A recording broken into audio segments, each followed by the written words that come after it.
Hey everybody, I'm Sierra. And I'm Ben. And welcome back to another episode of The Unsolved Couple, where every week Ben and I recap one of your original gateway drugs into true crime. Unsolved mysteries.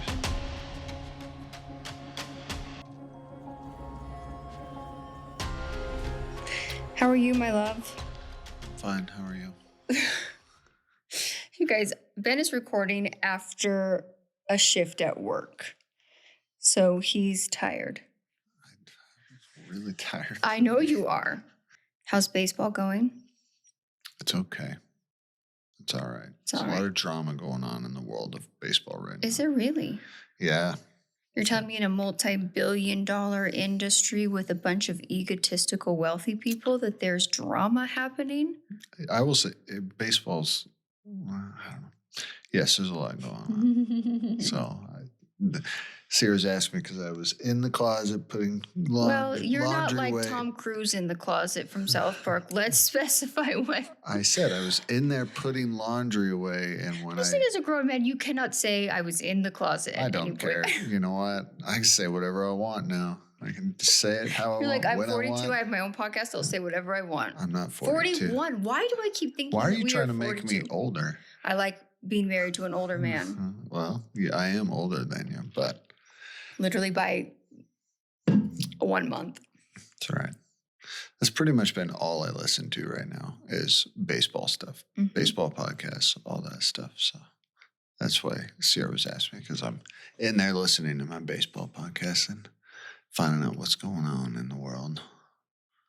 What's going on? I heard that there's some coaches fired, and where are they going to find coaches in April? And I almost thought, well, I've got one for you.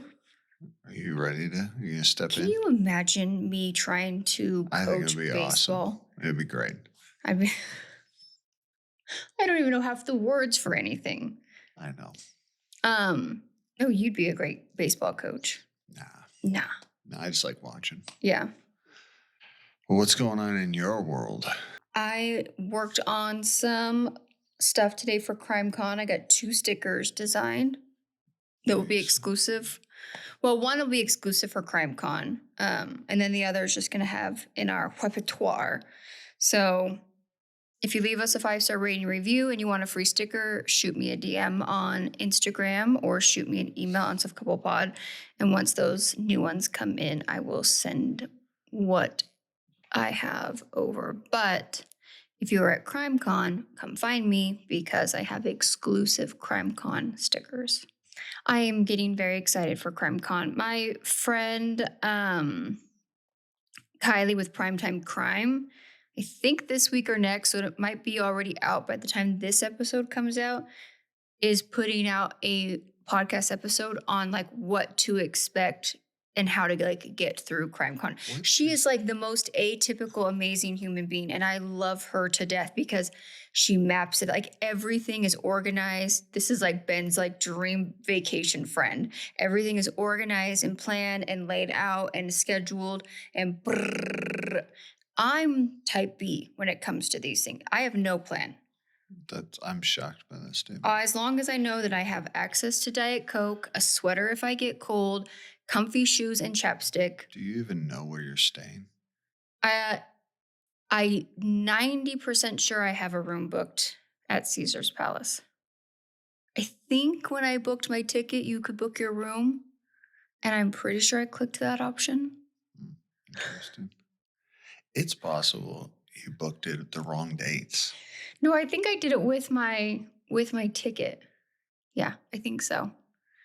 Huh? But again, these are the kinds of things that I would probably only find out once I show up somewhere. Yeah, you're not going to double check. The reason we're chitty-chatting right now is because we only have 2 stories on this episode. Yeah. And they're rough ones. This is a rough episode. Season 4, episode 20, and I think this is the first time that there's only been 2. We've had specials where there's just one story, like not Alcatraz. Was it Alcatraz? Yeah, Alcatraz was just 1. This one has 2, and both of them are rough. And I am going to upfront try to keep my anger. Sierra's already angry. In check, but I was dropping curse words yesterday, and even off mic, because we don't use 4-letter words in this podcast because we have kids that listen to it. even in my personal life, I just don't use a lot of like foul language. Like I just never have. I grew up Me neither. in a 90s Christian home where the word but or sucks was like enough to get me grounded. Hey, Watch your language. Yeah. So I just don't unless I stub my toe or something terrible. And I had colorful words yesterday. I was shocked. I don't like hearing that language. I never use that language. Ben is highly offended. I was so offended. Yeah. He needed to go like wash his ears out. I had to go take a moment. Do you want to go first or do you want me to go first? Let's just get your anger out of the way. Okay. All right. All right. Let's roll with it. All right. Housekeeping notes. Please leave us a 5-star rating and review. Follow us on Instagram. Follow us on Tick of the Talk. If you have any questions or need anything, you can email us at unsolvedcouplepod@gmail.com. Any of those social media things, you can send me a DM. Please interact with us on social media. Like, follow, share, all of the things. And I think that's about it. Everyone take a breath. Pour yourself some tea. Sierra needs a moment. I know. I did a lot of research on this. I watched this episode 3 times. And I'm going to tell you guys a story about a woman named Janni Smith.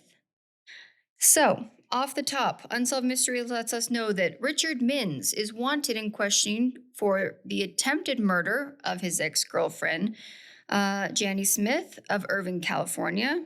Today, she is a registered nurse, a marathon racer, and also a new bride. She's also paralyzed from the chest down as a result of a brutal attack that she believes was no random act of violence. Years earlier, she had another name, Barbara Piotrowski. There we go. I knew that one was going to catch me up. Piotrowski. She was a beauty queen, a model, an aerobics instructor, and attending UCLA. Like, just, you want, and she's, when I say stunning, I don't just mean, she looked like she was a Barbie doll, like a quintessential all-American girl Barbie doll. Beautiful, blonde hair, the whole 9 yards.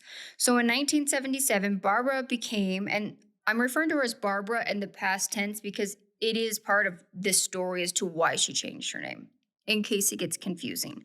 But Barbara and Janni are the same person. And as we get through towards updates and stuff, I'll change her name back.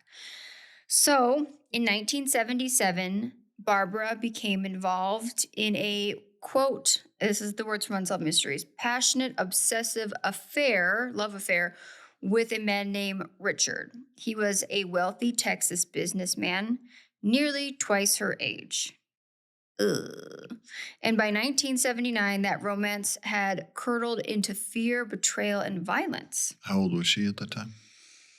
I don't know. 22 or something. Yeah. He was like 48 or 44. Yeah, the gap was significant. Yeah. She is convinced that the man who she once loved unconditionally is the same man responsible for the attack that leaves her paralyzed. She is interviewed in Unsolved Mysteries, and she's very well spoken. She tells her story very well and is able to just keep her emotions under control, probably better than I'm going to today. So, January 1977, they actually meet on the ski slopes of Aspen, Colorado. What a way to start a story. Barbara was, 23 at the time. Why is that funny, Ben? I just always think of the Dumb and Dumber. Aspen. Oh, I know. Secret confession, I don't like the movie Dumb and Dumber. I just don't think it's funny. No comment. So Barbara's 23 and Richard at that point is 47. He is known for being loud and flamboyant and makes himself impossible to ignore. Dressed in a fluorescent yellow ski suit, he first came across as arrogant and overbearing. However, this man is very, very, here's the thing. He's never been diagnosed as a narcissist. And I know we throw that word around, and maybe that's not the correct word. He's very good at reading a room and adjusting himself to that, like almost to a skill set. And she says that he even noticed that she kind of was just not into the whole vibe that he was throwing down and shifted his entire energy. He became charming, quiet, a little demure, like a little bit shy, and kind of reserved. Unfortunately, she falls hard for this man.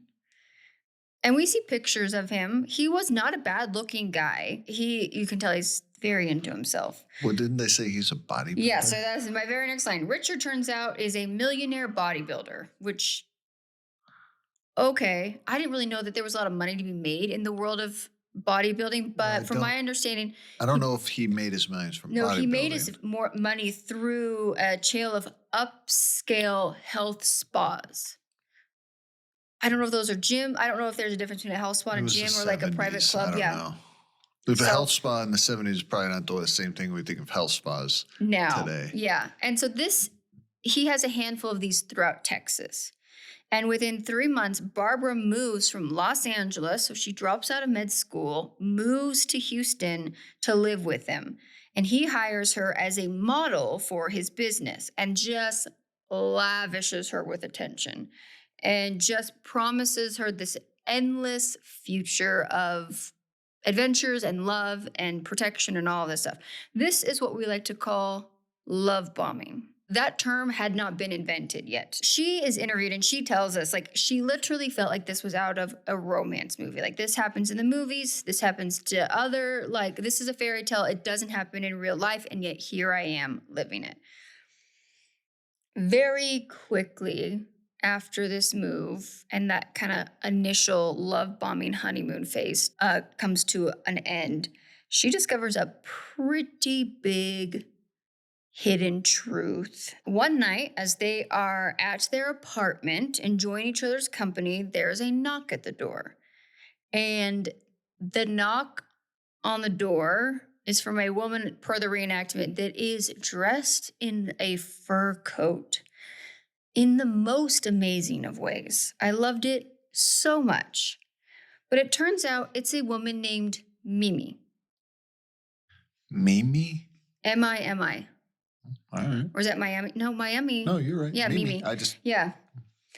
So this woman is knocking on the door and demanding to see her husband. Dun, dun, dun. I cannot tell you how quickly my stomach would fall out of my butt. You are living with a man in an apartment that you've moved across the country for.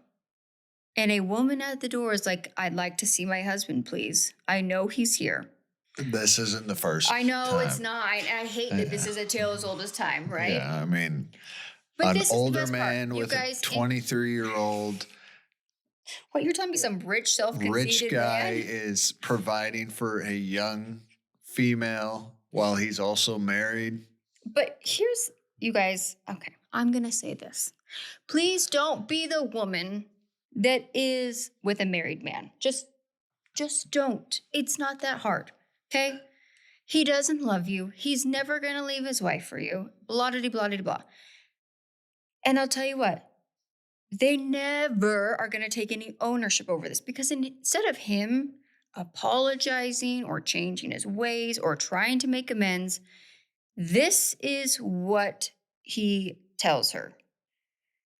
He says that technically it's kind of her fault that he couldn't tell her that he was married.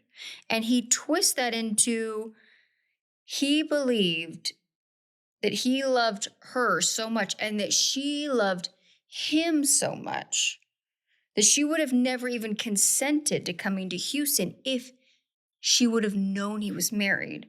But because of the deep love that she had for him and thus him having for her, he would do anything to stay with her other than leave his wife. Quote, compromised his own integrity by lying. And that's something that he would have never done if it hadn't been for her. I'm sorry. I thought they said in there that he told her also that, well, we're separated and That's my very next we're line. Is getting divorced. As this is happening, this entire story, they're having this conversation. I'm guessing wife has come and left. Now a conversation is having to happen. He is manipulating her and saying that because of their relationship, he had to lie to her. He didn't have a choice. And that he compromised his own integrity to benefit her. But that while he wasn't divorced, he was technically legally separated. We're going to find out later that's also a bunch of malarkey. Barbara actually decides at this point that she's going to break up with him. So this is probably the first of several breakups throughout this tumultuous relationship. So she leaves and they break up. However, after a very short period of time, Barbara decides to accept Richard's explanation and his peace offering. And the peace offering comes in the form of what, Ben? Do you remember? A house? A freaking fully furnished house, of which he says, this is all yours. In fact, here's all of the paperwork and receipts with your name on it. Put a pin in that because that's important. Okay? So he didn't want her to have to work, which again is a sign of control, not love, and not do anything other than just be the most dedicated and loving girlfriend to him. So by providing this house then and paying all of her bills, the only responsibility that she has is to him. And she could focus on her relationship because women's brains are so small that we can't juggle multiple things at once. If she wanted to, she could finish her education, but that quickly becomes something he's also not interested in her doing. Fast forward 6 months, they're living in this home together. She finds out that, guess what? Shocker to nobody, they're not actually legally separated, and not a single inch or movement has been done to leave his wife. So his wife, Mimi, files for divorce and is ultimately awarded $6 million because what Richard also failed to inform his new girlfriend of is that Richard didn't own those health spas outright. He had started that business with his wife. So 50% of his assets are gone. Yeah. And I don't want to say gone because really at the end of the day, she was also part of that. Like she took half the business with her. So unfortunately for Barbara, this, at least according to her, up until this point, the several months of this relationship, I think as they said around 3 months in is when she found out that he was still married. So there were about 9 months in at this point. There hadn't been a single sign or indication of any sort of erratic or violent behavior. However, after the divorce is finalized, Richard changes dramatically. He becomes paranoid, violent, and abusive, and at one point even breaks her nose.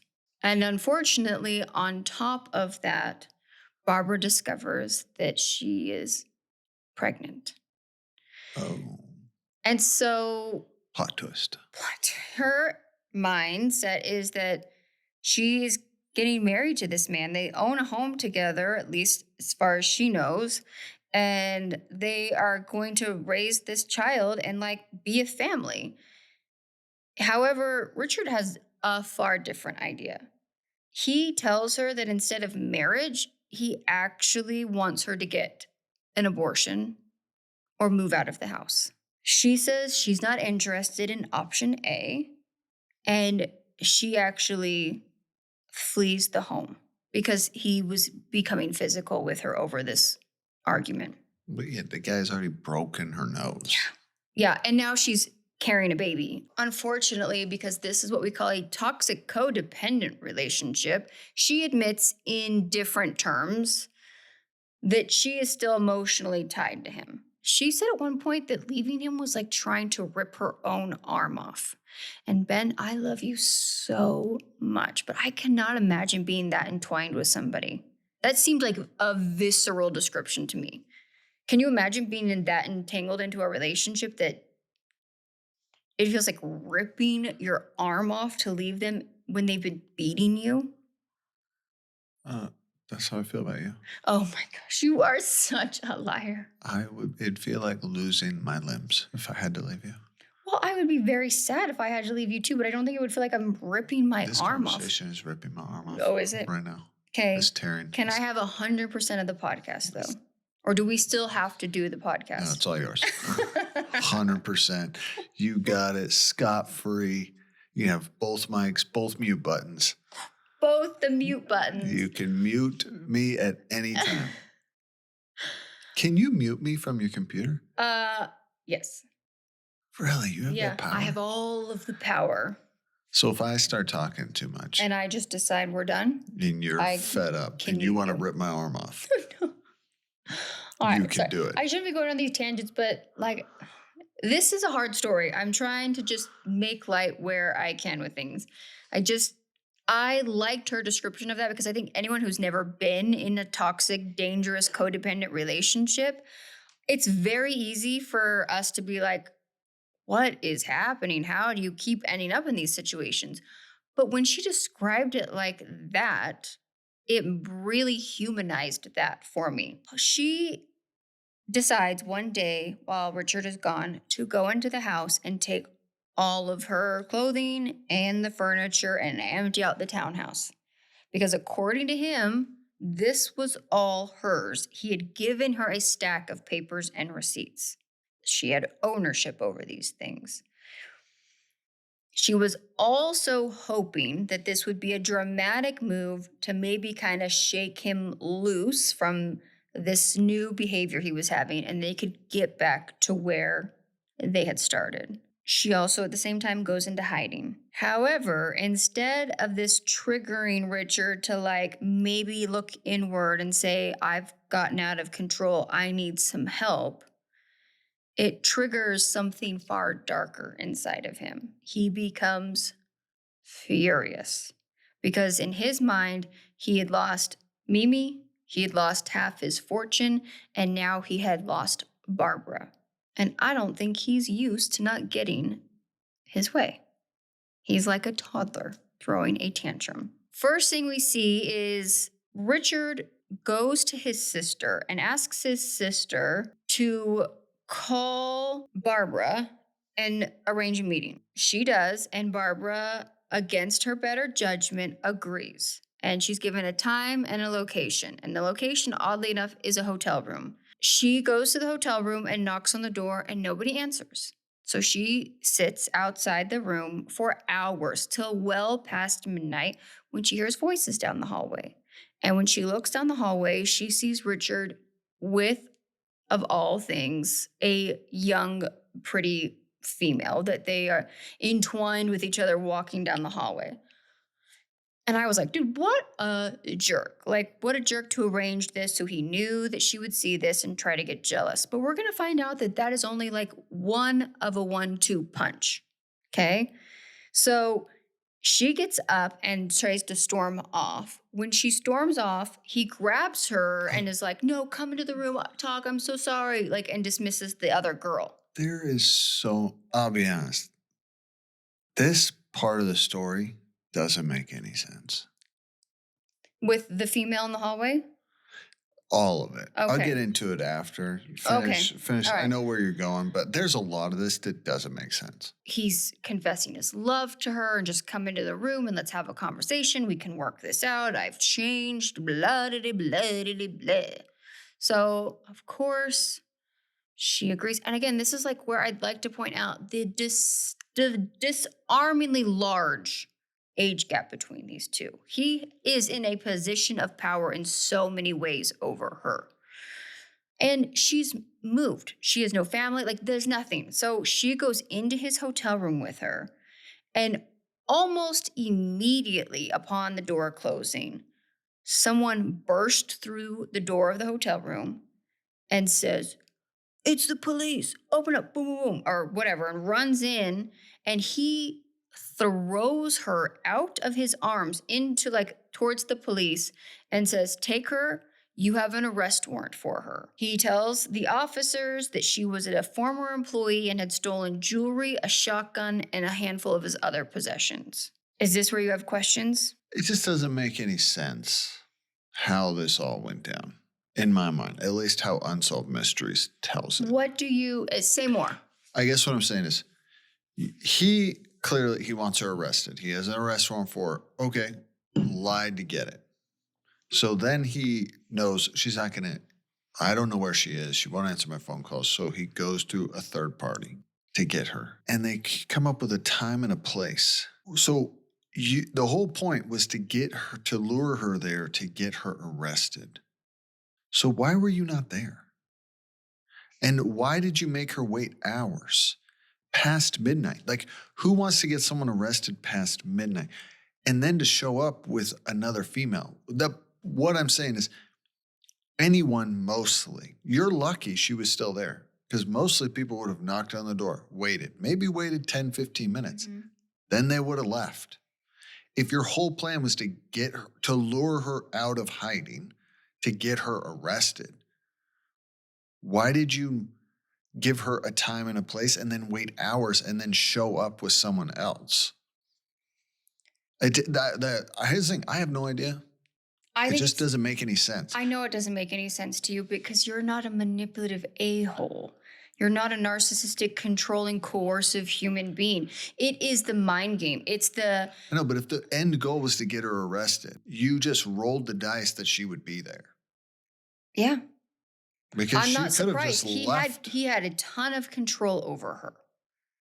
And I think that there's a part of him that if the police show up and she's gone, then he can add more charges to it, or he can say that she did something to him. I don't know, but I can tell you that every systematic thing, the making her show up, making her wait, making her uncomfortable, making her see him with another woman, and then making her be arrested, every single one of those steps was planned. Nothing in this man's life that he does to hurt somebody happens by accident. And Ben, I get it. I have a few friends in my life who have experienced being in abusive, controlling relationships. And the things that I hear, I'm like, how? What? But the control that he had over this woman was immense. And I have a feeling he was arrogant enough to think, I'm going to tell her to show up and then I'm not going to be there. And she is going to wait because I've trained her to be a good little puppy dog and sit there and wait till I'm ready to see her. And she tells us she's still in love with him. She's holding on to a lifeline. Yeah. Okay. Barbara obviously has been set up. This is a weird sting operation that somehow a man was able to orchestrate with law enforcement. With almost, and this is what I love, and this is going to make sense later, everything that happens to Barbara on behalf of the Houston Police Department has zero evidence to back it except the word of one man. It is funny that down the road, she is not treated with the same level of respect. So, put a pin in that. So Richard had used his connections to obtain a warrant for her. She is put into handcuffs and taken to jail. 4.5 hours later, at daybreak, she is visited by a man claiming to be a police detective. He tells her that if she settles up with Richard, all of this silly nonsense can just go away, and he's happy to let her go. He, in fact, pulls out a statement that had been dictated or written, I'm not sure, by Richard, and wants Barbara to sign it. In several other terms, it seems like it stated at the end of the day that she never knew Richard, which is not even why she's here. She's here for some sort of arrest, for theft. But this piece of paper can make it go away, that she never knew Richard, that she's never had a relationship with Richard, and that she is not carrying his child. There's the key. He wants to be able to absolve himself from the responsibility of the child. Yeah. And he used his money and his connections inside the Houston Police Department to make that happen because he is a coward.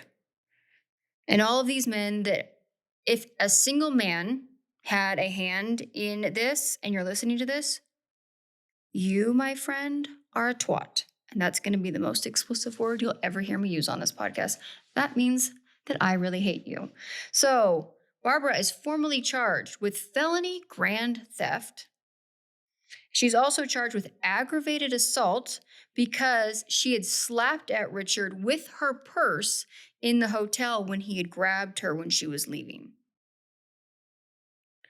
So, less than 36 hours later, sadly, she has a miscarriage, likely due to the stress and trauma of what she had just gone through.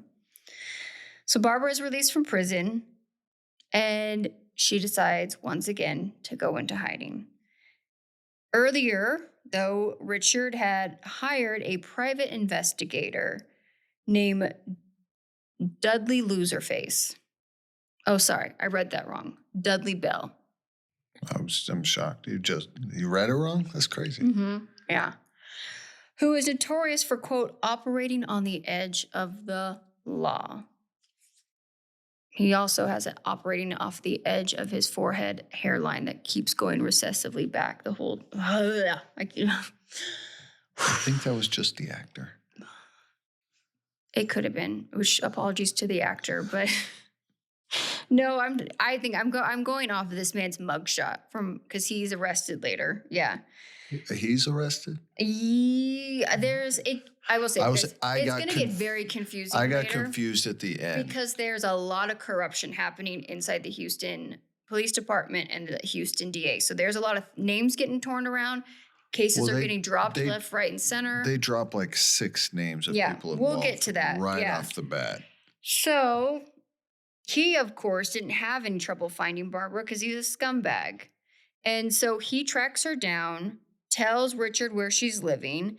He then calls up his buddies at the police department.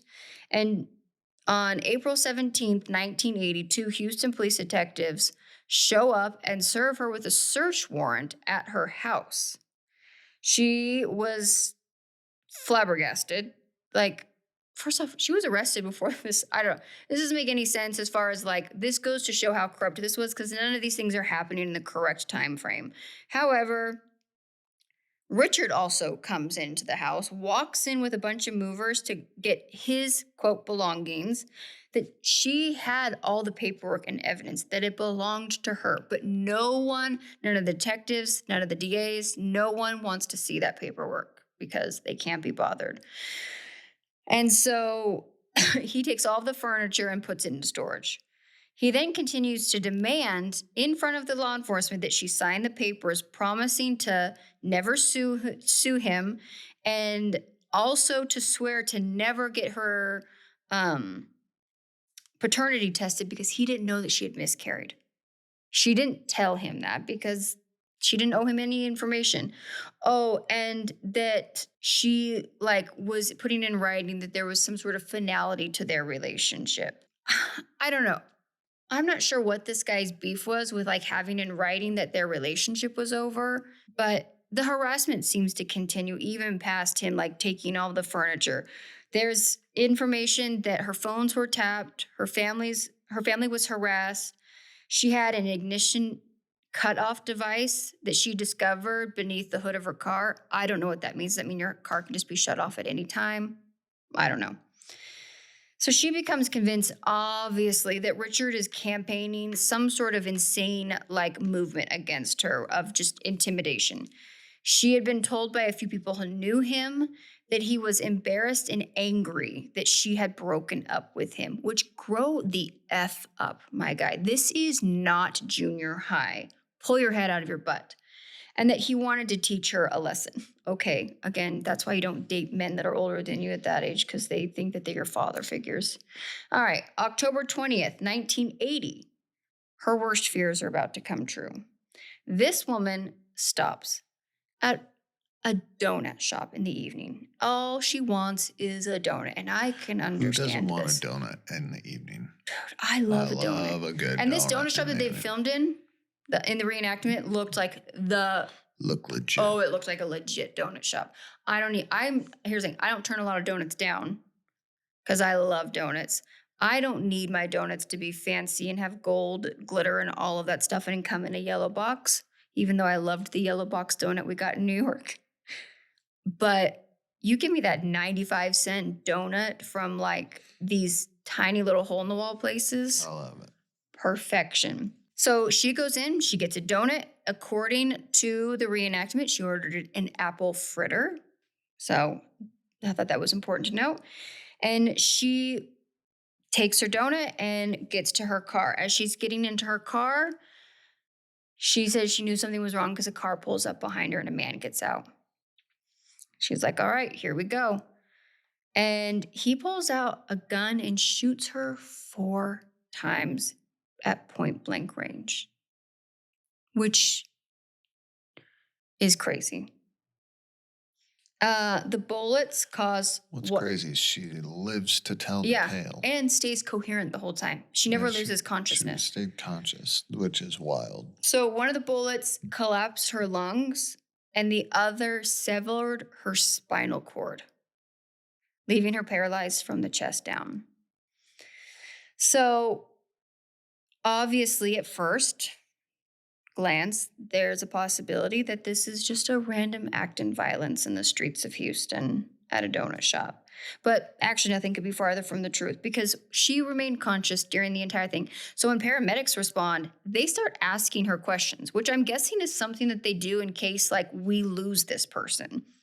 And she tells them that they need to go find a man named Richard Mins. Within minutes, police are actually able to arrest 2 men who fled the scene, Nathaniel and Patrick. They were arrested and picked up, and they refused to speak. Okay? So that's it. 2 African-American men pulled up in a car that she didn't recognize, and one drove and one got out. She witnessed that happening. She stayed conscious, and she tells them that they need to find a man named Richard. So Nathaniel and Patrick are arrested that same night and taken into custody. Yeah, the police were onto him real quick. Pretty quickly. The following night, this is kind of where it starts to get a little confusing because we already now have 3 names. The following night, one of Richard's former bodyguards comes forward to police and said that a contract hit had been placed on Barbara's life about a month ago and that he had the order had come through a private investigator named Dudley Bell.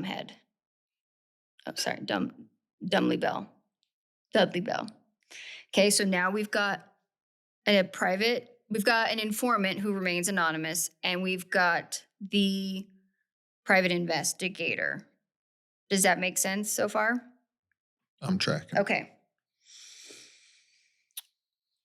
A man this is then able to lead investigators to the getaway car, which is actually from California, and enter a man named Robert. So now we've got 6 men involved in this hit. Okay.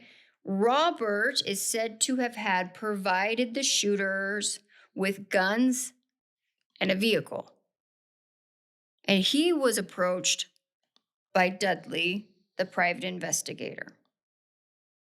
So now we've got like a whole So Richard Mims hired the private investigator who hired this guy from California, who then hired the 2 shooters. Mm-hmm. Do you see the game of telephone that's being played? Okay. You're able to get it more than the Houston police officers could, so. No, the Houston police knew. They just couldn't link it all. That's right. They couldn't link it all. I can't stand it. Okay. The 2 men that are the shooters end up admitting to the shooting. One admits to being hired as a getaway driver. The other one admits to being the shooter. Done and done. They also identify Anderson as the man who had hired them. And Anderson is the man from California. And they offered him money and then provided the guns to shoot her. The following day, Belle's ex-wife shows up to the police and gives them a note that she found, which connected Richard and Belle with Anderson. So Belle's a private investigator. His ex-wife is tattletelling on him. And the note was printed in Belle's own handwriting but it was on Richard's hotel stationery, the hotel that Barbara had actually gone to meet him. And it was a list of guns and like directions and coordinates and basically a how to do what I want list. So it turns out like this is kind of the main evidence that they have. However, for some reason, when it comes to Richard, the case seemed to stall. Despite mounting circumstantial evidence, and circumstantial evidence is evidence, Richard is never even brought in for questioning. He is never stopped and talked to and never indicted. That's the problem here, is that when I said you did more than the Houston Police Department, it is very clear how this trail is formed. But how can you tell me that that was not enough to bring that man in for a conversation? Yeah, I agree. I mean, everything is pointing to there. So, I'm just surprised because you got enough to at least bring a case forward or at least attempt and say, hey, Well, you have enough to at least we go to the try? grand jury. Yeah. Yeah. However, in a shock to no one, because Richard is a scumbag, he pushes forward with the charges against Barbara, the theft charges that like from now, like forever ago. So she appears in court November 17th, 1980. This is only a month after the shooting. By that point, Richard has concocted a story that insists that her new attorney had actually staged the shooting, so shot his own client as a publicity stunt. Barbara is interviewed and she tells us how the fact that this woman was able to keep her composure, I would have been found in contempt. She is sitting in a courtroom in a wheelchair and is having all of these fingers pointed at her and being accused of all kinds of things while the insufferable dirtbag is sitting next to her, one table over, with zero consequences being put at his feet. What the heck? Okay. Yeah. It turns out too that all of these charges are even fabricated. But once again, Barbara's not even going to get her day in court because whether you like it or not, the judge actually drops the charges because of technicality involving the search warrant. And the reason I think he's going to do that is because the search warrant was probably likely a bunch of BS that someone wrote up for their buddy instead of doing their dang job. But at the same time, that leaves her frustrated because then she's not actually ever able to prove that he then orchestrated in all of this, because then he could have had charges brought against him. Does that make sense? Oh, but you're talking about the fraud charges? Yes. Oh, okay. Yeah. Yeah. If it turns out that she's innocent, but yet all of this stuff, she would have had a huge case against not only Richard, but then Houston PD for like fabricating a ton of stuff. But because the charges are dropped, she's not able to kind of vindicate herself in that way. So, fast forward to 1981, the two men are convicted of attempted murder and sentenced to 35 years in prison. I hate that people get convicted of quote unquote attempted murder. You failed at murdering somebody because they survived and you somehow get like a little bit of a lesser charge. You still tried to murder Reduced somebody. sentence. Yeah. Have you ever thought about that before? Like, Yeah. No, yeah. I've always kind of had an issue with You that if you get lucky and don't kill the person, then you get lucky and don't do a bunch of time. I mean, at the end of the day, it was pretty clear you shot someone you 4 shot someone. times, So if they died or didn't die, you should still be do charged for murder. charged and do the same amount of time as anyone else that does Or attempted kill their murder should victim. hold the same weight. Yeah. Yeah. I mean, shot the person 4 times. Yeah. So they're sentenced to 35 years in prison. Then Barbara does a very smart thing, theoretically. She files a civil suit against Richard. Now, I've had people ask this before. Why would somebody do that? One reason you might file a civil suit, because you can file a civil suit against somebody for like wrongful death or all kinds of things. When you do that, there is no criminal charges against the person. There's going to be a monetary number attached to it, but a lot of times that doesn't mean anything because then you have to collect yourself. But it's because then at that point, that information is now like locked in and is record and recorded. So evidence isn't going to go missing and stuff like that. Well, you also get to bring forth your evidence. Exactly. You could delay everything out. So a lot of times if criminal charges and umbrella, it does put some heat on. You would think. Especially because he's actually found guilty civilly for what happened to her, which means a judge, or I'm not sure if it was a bench trial or a jury in this civil case, thought that there was enough evidence that Richard was culpable in her injuries, which AKA should have translated into, we can likely bring charges against this person. However, during this time, Richard, like the coward he is, vanishes and he flees the country. And then also hides all of his assets, opens up all these offshore accounts, drains everything here, and claimed to be like near death's door of some sickness. However, the witnesses have reported seeing him water skiing in the Bahamas. And I found a picture of him water skiing in the Bahamas around the same time. I'm 98% sure it's him. I can't find the author, but there's like a published blog about the man, the myth, the legend is like what it's called about him. We'll get into that later. All right, so according to the district attorney, Richard remains a suspect in the shooting. However, he's an unindicted suspect because they, quote, don't have sufficient evidence. Bullshiz. So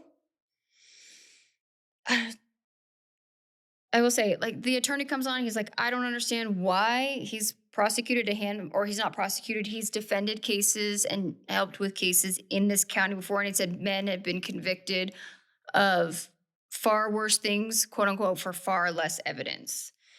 In 1984, an unrelated investigation is opened up by the FBI because tape recorded evidence of Anderson bragging about the hit on Barbara is found. And so he is subsequently convicted of soliciting from her. So this is where Bell and Anderson, so the guy from California, and Loserface Bill, private investigator, are found guilty of soliciting a murder and are sentenced to 38 years. So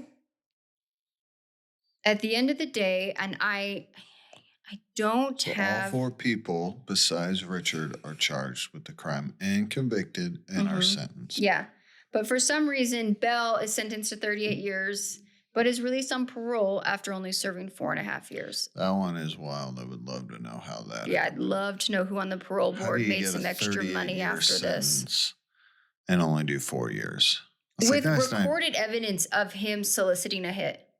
A lot of times, like, you hear, like, you have to at least do 50%. Yeah, I know. You didn't even do, like... I have a lot 10%. Of questions, Houston. Show up and step up. So, on 17 different occasions, Richard appeared to fail in court to respond to the civil suit, ultimately found in default, and a jury awarded her to more than $50 million in paid money from Richard. It appears that she never got a dime of that. She never got $50 million. Yeah, so it meant nothing. Barbara said about rebuilding her life for her safety. This is when she changes her name to Janni Smith. She moves to Ohio and refuses to live by the limitations. So, 1983, she begins rehabilitation with a doctor named Gerald Piotrowski, who was experimenting with a device that allowed a paralyzed person to walk independently. They collaborated on this system together, and it was a computer-induced that sent electronic impulses that stimulated the muscles. Today, as of Unsolved Mysteries, when they're given the update, she is the president and co-founder of the Piotrowski Centers in Irving, California, and Scranton, Pennsylvania, where there's a cute little paper company there that they get all of their paper from. I wish. She was working as a nurse and works personally with patients at the center, especially working with children.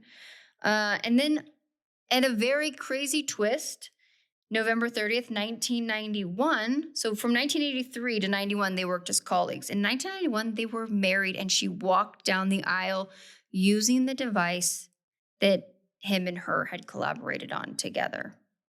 Yeah, they show the video. Yeah, that was It's pretty nice. remarkable. So, where is Richard? Richard has been seen in Texas, the Caribbean, Israel, and London, but is based in Switzerland. I'm going to guess that's not by accident. He has also changed his name and goes by Richard O'Toolebag.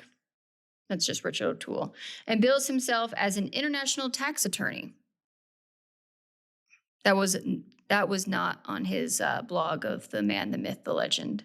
He has reportedly transferred all of his assets to an offshore dummy corporations and never paid out a penny of his civil suit. Okay. Sorry, how long that was that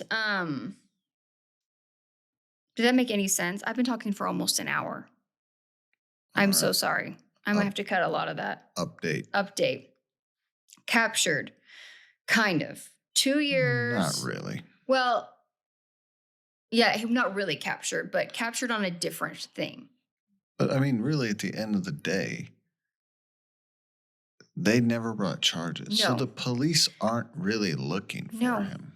No, I'm telling you, the Houston Police Department I was washed actually their kind of hands of this. confused Yes. of what Unsolved Mysteries was trying to. I mean, I understand what they were trying to accomplish, but they're telling her story, and then, okay, are you asking for more information on how to link this guy? Because it kind of appears that you already had enough. The attorney came out and said, we just need more information, because it seems like her current attorney is being told, we can't bring charges, so we're trying to get some more information. I don't know what more you need than that's what I'm saying is and multiple people accounting all to these this. people are tied to this guy. Like, you might not have a smoking gun, but you have a lot of circumstantial evidence that leads to the same Well, thing. at the time, there wasn't what kind of forensic DNA evidence or what were you? That's all it was back then, was circumstantial evidence. So, I don't know. So I'm not even sure. He's arrested at 64 years old in 1994. He boarded a plane with a stopover in the United States when it touched down in Dallas. He's arrested. The State Secretary of Department Service took him into custody on suspicion of obtaining passports fraudulently. That's what he's arrested on. So it seems like the FBI did what they could. And I think there was a hope that once he was in custody, maybe they could get more, because the FBI is the one that had the tapes about the hitman job. Yeah. So at the time, he was using an alias. When he was arrested, he was carrying 7 passports from 4 different countries under 5 different names. He pled guilty to 8 counts of passport fraud and sentenced to only 4 months in prison and fined $100,000. Later in November, he was deported to Ireland, where he held a passport because he was in the United States illegally.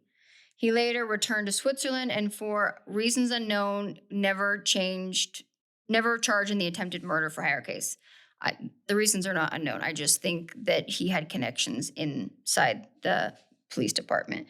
And in 1995, again, Janni's civil suit against Richard is reversed because he never appeared for the trial. So then she lost her civil case because he just didn't show up to court. Yeah, what I guess that's is wrong with that city? Okay. I guess that's one defense. And said that she couldn't prove that he really caused her any damages. Interesting. Yeah. Being paralyzed. Yeah, exactly. That might be some damages. So then she went on to actually, because this happened in 95. So when this is all turned over, she then turns around and sues the city of Houston. Rightfully so, in my opinion, claiming that the Houston Police Department knew about the violence and even had records of the hit about a month before the shooting, but did nothing to protect her. She also claimed that members of the police department were hired by Richard to harass her. Yes, yes, yes. And in January of 1998, a federal judge awarded her $22 million to be paid out by the city of Houston. However, city of Houston fought it, and in 2001, it was reversed in the appeals court. And I saw multiple quotes from Houston the city of Houston's lawyer, that person can suck on my toe because they were like, this is such a glorious day. This is a huge win for someone to try to take advantage of us. Da, da, da, da, da, da, da. The Houston police did nothing wrong in this case. The you didn't. My contempt for that police department and the men and women in charge of it is visceral at this point. Do better. Okay. So Richard's never charged in anything. It seems like Janni went on it seems that she's still alive. I found someone with her name and what appeared to be a very pretty picture of a older blonde woman that might be working as a plastic surgeon in Irvine, California. I mean, she's like 70 something. Yeah, it could not be her. I don't know. It's Janni Smith is a pretty common name. She'd be 71 at this point. Because she'd be 72. Because in 1977, if she was 23 years old. It seems like both her and her husband lived a pretty quiet life after this. And I think, I don't blame her. Yeah, I don't blame her either. So, what happened to Richard? I will tell you this. He continued to be a bodybuilder, living in Europe, and became a sculptor. And he died in 2002. Bye, Felicia. But I found an email on his blog, or I'm going to guess it's his blog because it's very written it's what I call a fluff piece. But I found this email that he sent to his family, and I'm going to read it to you now. This is from Richard to his family. Quote, "They say a picture is worth 1,000 words. Therefore, I will let the attached photo of my heroic size, quote, salmon slays the lion too, unquote." Did you just say heroic size? Yes. That's what it says. I'm reading this verbatim, Ben. Taken by the renowned museum photographer, Hey something, speak for me. Next paragraph. "This is my humble offering in my journey to walk in the footsteps of the Renaissance old masters, like unto Michelangelo, Donatello, and the French impressionist Rond and Bordoli," which I'm going to guess I got that wrong. He is comparing himself to the masters of the Renaissance. I kid you not. This man's ability to smell his own farts and think they smell good is unmatched. Okay, last part of his thing. It gets better. Quote, "I have been told by colleagues that this original bronze," he's speaking of his own sculpture, "which is very Roman in theme and in technique, would go well in the facade of the Palazzo Venezio or the Palazzo in France at Peterhof Palace Gardens in St. Petersburg, where it would sit amongst the famous Simon fountains, commemorating Russia's victory over Sweden." And that's it. That is a glimpse of what this man thought of himself. Okay. He does. He sits around and smells his own farts. I can just know he's that kind of human. And I hope he is getting what is coming to him in the next life. And I also hope that if reincarnation is real, that he comes back as a slug in a salt factory. Slug. All right. And that is the story. And I am so sorry. I've got this. I will say, in the episode itself, I looked up. This is the longest segment in the history of Unsolved Mysteries. It was 28 minutes. Yeah. It was long. Yeah. And I have 10 pages of notes, and I originally started out with 16. Well, that's a lot. Okay. Was that bad? Did I tell that terribly? No. Okay. I feel bad. I just feel like I didn't want to mess that up. All right. We done? Go for it. Mm-hmm. All right. I have a short story for you. It's another inheritance one. Kind of a sad story. It is a sad story. So, Robert's dad comes in. He tells us that, every city and town, there's always a village recluse. he says. All right. Ben's like, goals. I agree. I'm perfectly okay in being a village recluse. And Katherine Bennett she was that village recluse in Portland, Oregon, except for Portland is not a village. It's a very large city.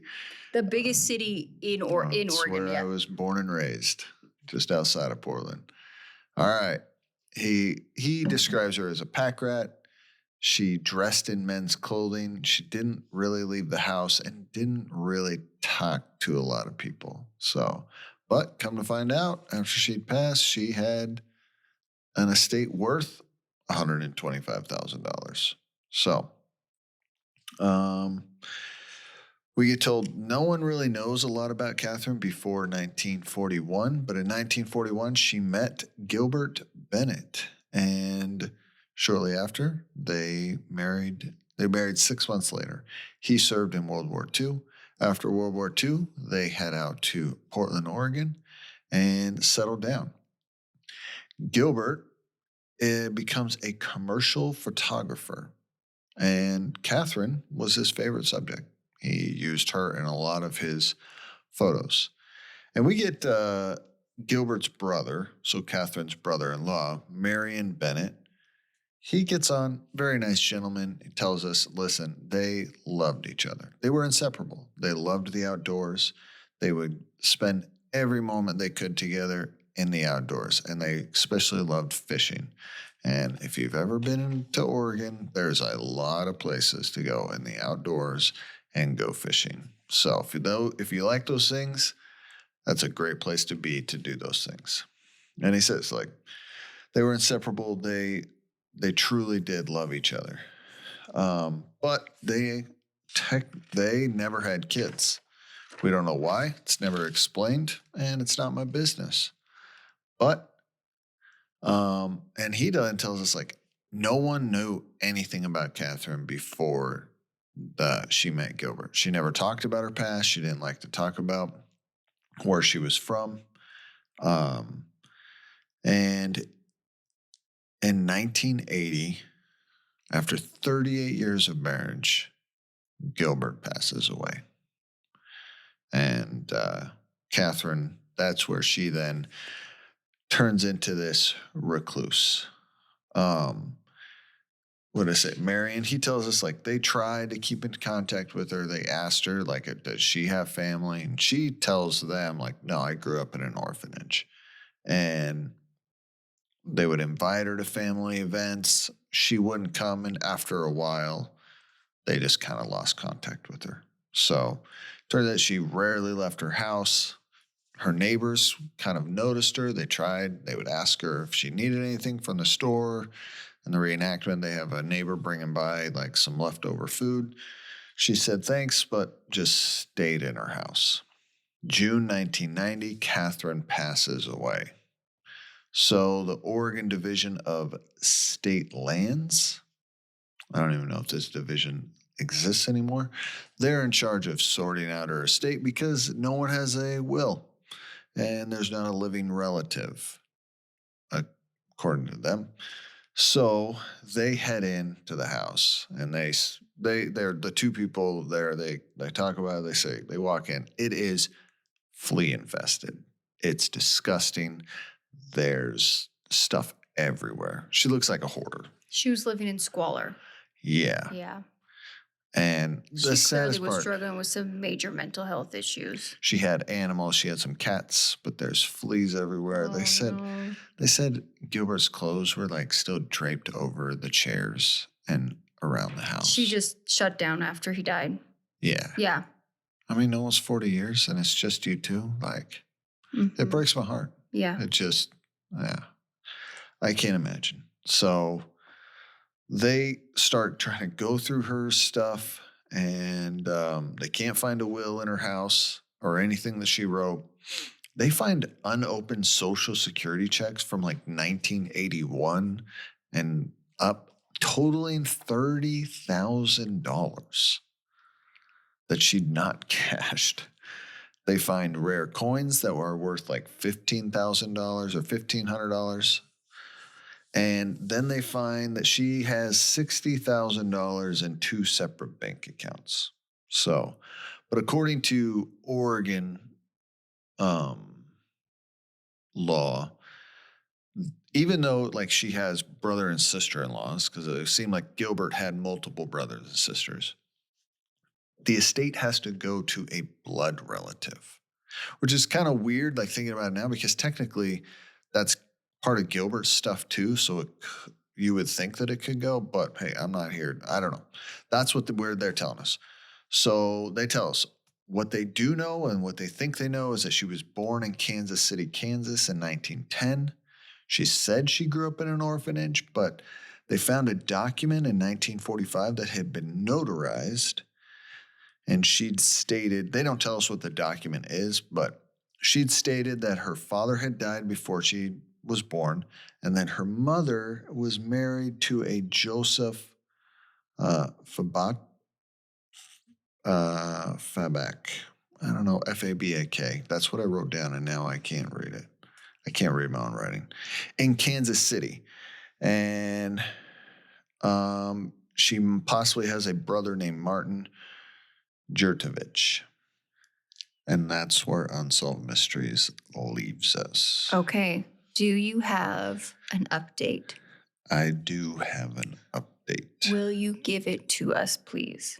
No. Okay, fine. So the Unsolved Mysteries kind of gives us an update, but supposedly a distant relative was discovered and was awarded half of it. Why they gave them half, I don't know. Because here's the best That's so part. weird. Why would they only give them half? I don't know. But then here's the best part. Okay. They didn't find any other relatives. So instead of just giving this distant relative all of it, Oregon kept part of it. the Oregon Department of the Oregon State Treasury took the other half. Yeah, that was literally my very next thought was I guarantee Oregon put its hands in the honeypot because they love to do it. Well, and they probably feel like, well, we're owed something. We had to, use resources to find these relatives. So I did dig into her a little bit more. Okay. I found her and her mom on some of these ancestry websites. Mm-hmm. It does appear, so she wasn't born in Kansas City. She was born in Austria, so over there. And it does appear that her mom came here and married someone else, and she lived in an orphanage over there. Oh, that's for a while. Terrible. Then came to the United States. Does have a brother. Mm-hmm. And they came, and so they did have some things correct. I looked into the brother. There's nothing on him because I was going to guess that this distant relative was related to the brother. Yeah. A grandson or something like that. But there wasn't any information on him, if he'd married, if he'd had kids or something. So it is kind of sad. So we don't know the backstory of why her mom came to the U.S. without her kids, and her kids ended up living in an orphanage. Wild assumption, but I don't know. It's a different time, maybe. You couldn't pay me enough to do that. Yeah. Yeah. It looked like yes, it's just sad. Yeah. Okay, well, there's 2 depressing stories where everyone just let everybody down. There you go. Okay, so Ben, you asked me a question the other day, and then when I started answering, you said, whoa, whoa, whoa, whoa, whoa. I think we should talk about this on the podcast. And I'll tell you guys, Ben doesn't bring a lot of ideas to the table very often. What Sierra's saying is, I don't bring anything to this Ben podcast. doesn't contribute outside of his very limited scope of watching and recapping half of Unsolved Mysteries. That's pretty much my whole life. Is what is required of me. I'll get it done. And he'll get it done. So I get really excited. So for those of you that don't want to hang out and listen to our chitty chat, please feel free to exit stage left. And for the rest of you guys, Ben, what was the question? What was the fact you brought up the other day that led into a conversation? Do you even remember now? I think I do. Okay. I think I said, do you believe that time travel will ever become possible? Yeah. Is that what, You am I right phrased on it that? differently because I think you typed something into AI. Yeah, I sometimes go down my AI rabbit holes. Yes. So I think that's where the conversation started is I typed in and asked AI something. And it's like, we have the free subscriptions of AI. We have not invested into like the I've invested mega $0 into it. Yeah, because the insane AI stuff that you have to pay for probably is far better. It has far better answers and does a lot more, but you asked AI a question. I think I asked AI, are scientists or people working on time travel, and is it something that was, is it possible? Yeah. And AI kind of said yes. Okay. And you were surprised by that answer. Yeah, I mean, AI is just pulling stuff from the internet, right? Mhm. Like, and sometimes it's wrong. Yeah. I know that's it, but I can't remember. I don't think that's a hot take. But I just was curious if it's something that people really are investing time and money in. I can't remember what Do you we remember were what sparked watching. this? Yeah, we were watching something. Okay. And it got me thinking about it, and now I can't remember what I was watching. Okay. I know the kids watched The Adam Project a couple weeks That's ago. probably. But this was like a week ago, and I'd Yeah. watched something else, and it was something in that realm. Okay. So, yeah, you asked me if I believe in time travel. Yes. So what's your answer? Yes. Yes. I do believe that it is possible, and I believe that it's actively being worked on. And I will tell you this, anytime that some random one-off account on YouTube or whatever, or a newspaper article talks about somebody claiming to be from the future, I pay attention because I do think, but I said to you, and this is kind of what started our conversation, I don't think that we can time travel forward. I think we can only go backwards because the past has already happened. So mathematically, how can we get back? We can't go forward towards something that hasn't happened yet. But then I raised the question, how do you know that? Because why can we not be in the realm of the past and there's a future already going on and they are time traveling and trying to change what's going on with us? Yeah. Like, so what if there is a Well, then don't I wanna say said, I was like, dimension. does this bring out the conversation on that? Because I believe that I'm open to the idea that Sierra exists on multiple levels, on multiple different planes, and that even at times when I'm dreaming, that I am seeing or witnessing or experiencing something else that has happened in a different timeline. Yeah. And you cut me off at that point. And we're like, let's just talk about this on the podcast. Because here's the thing, I'm not a learned person. I'm not smart. I'm not a scientist. I don't know understand anything about the science behind any of this. Well, I typed this in and they gave me all the stuff about what they're doing, and I got bored with it real quick. I was like, because it's outside of my scope. Well, okay. What do you think? No. You don't think it's possible at all? Nope. And why is that? Tell me more. It really just goes down to my belief.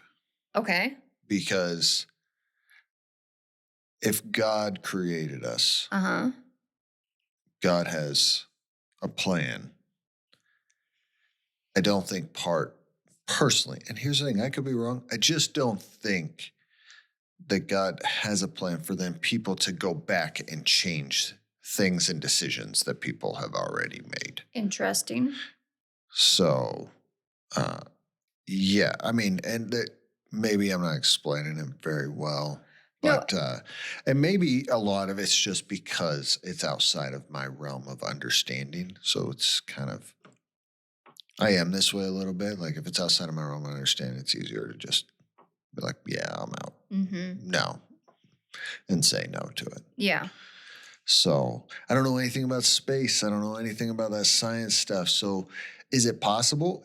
Maybe someone would have to explain to me how it is possible, because as of right now, I cannot wrap my mind around how that would be possible. But Yeah. I think a lot of that's just because I don't have an understanding of the universe and all that And my stuff. counterpoint to kind of your concern is, and again, this is just like from my very limited like rabbit holes I've gone down with this, is that time travel would not necessarily allow us to change an outcome or a major thing, because the butterfly effect that that would have is unforeseeable, and 9 times out of 10 the universe would then correct itself back to, because again, it's already happened. But then if it corrects itself back, who's to say that someone then doesn't try to come back to that time and readjust it back? It could be a Universe. constant struggle between man and the universe.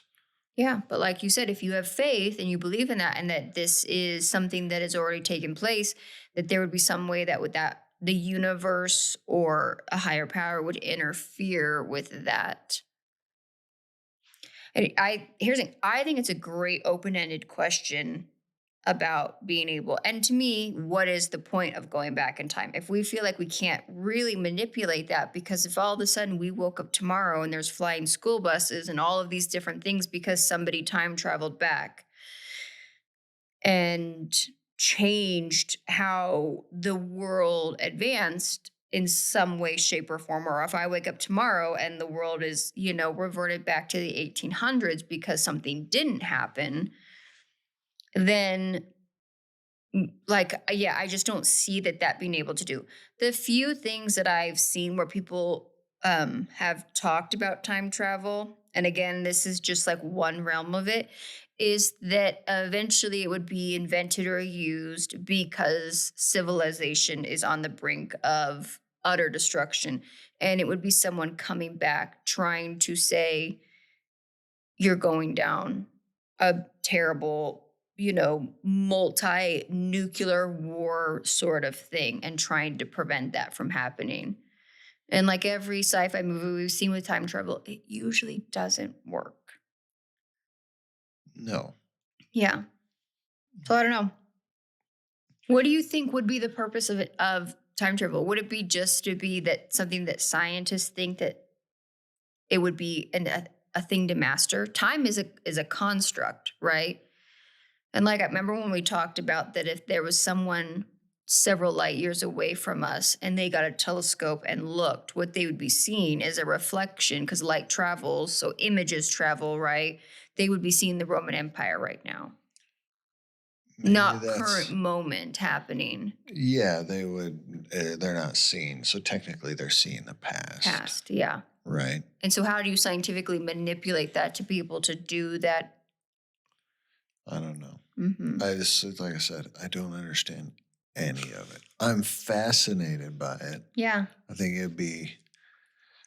would be cool for about 5 minutes. Yeah. And then I think once we invented it, we'd regret it real quick. Yeah, I think you are correct. There's actually right now, and again, I haven't looked into this at all for myself. There is a guy currently on TikTok, and I'm going to guess that this is AI, but he's dropping all of these videos of him walking around in majorly populated places all over the world or the United States, claiming to be one of the only survivors of some major world catastrophe. But for some reason, he's still able to upload things to TikTok. I don't know.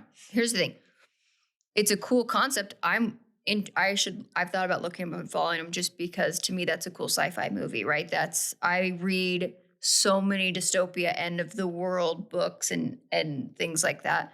And those are some of my favorite style of movies. But I tell you what, anytime I hear someone, there's been news articles, newspaper written, YouTube accounts, all different kinds of things of people claiming to be from the future. And for whatever reason, they are in our world current day. And I always just I just pay a little bit of attention to it. See if anything is like, are they saying something? Like, is it going to harm me at all to kind of be like listening to what they're throwing down? If they're giving me a warning, I'm going to just tuck it in the back of my mind. They tell me to avoid something on certain days. Okay, if I don't need to be in this major metropolitan city on whatever day that they're recommending, it's not going to hurt me to not be there. Let me ask you, if it was time travel was invented and you could travel back, would you?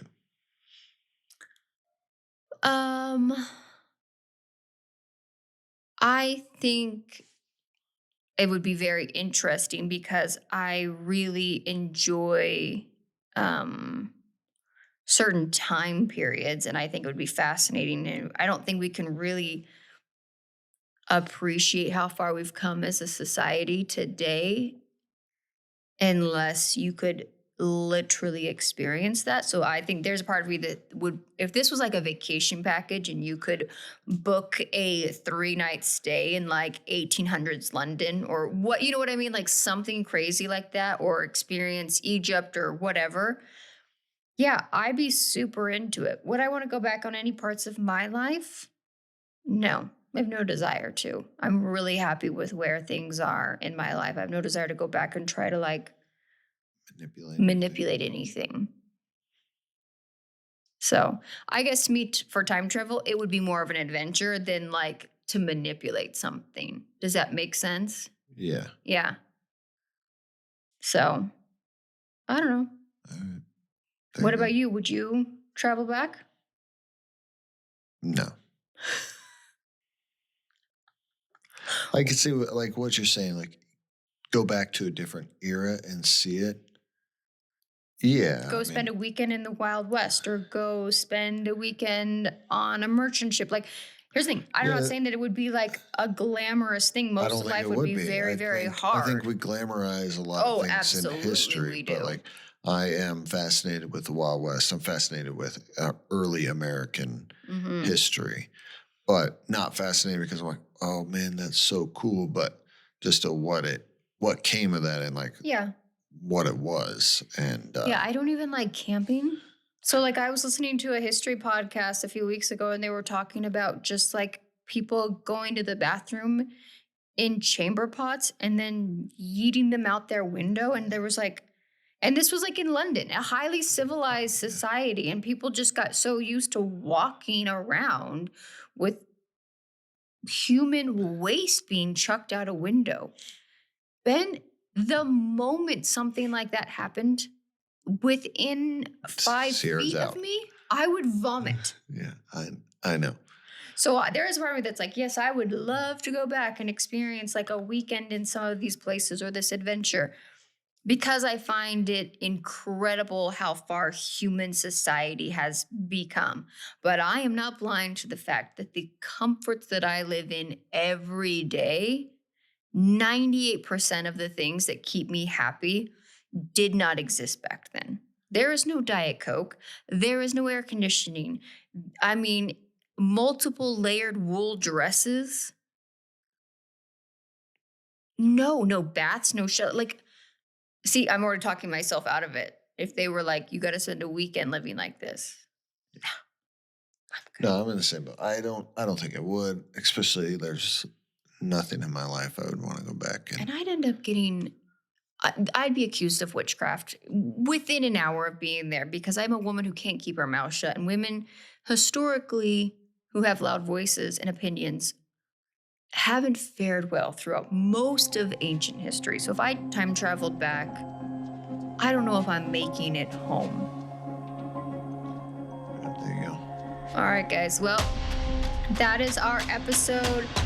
Make sure to join us next week where we recap another episode of Unsolved Mysteries. Bye.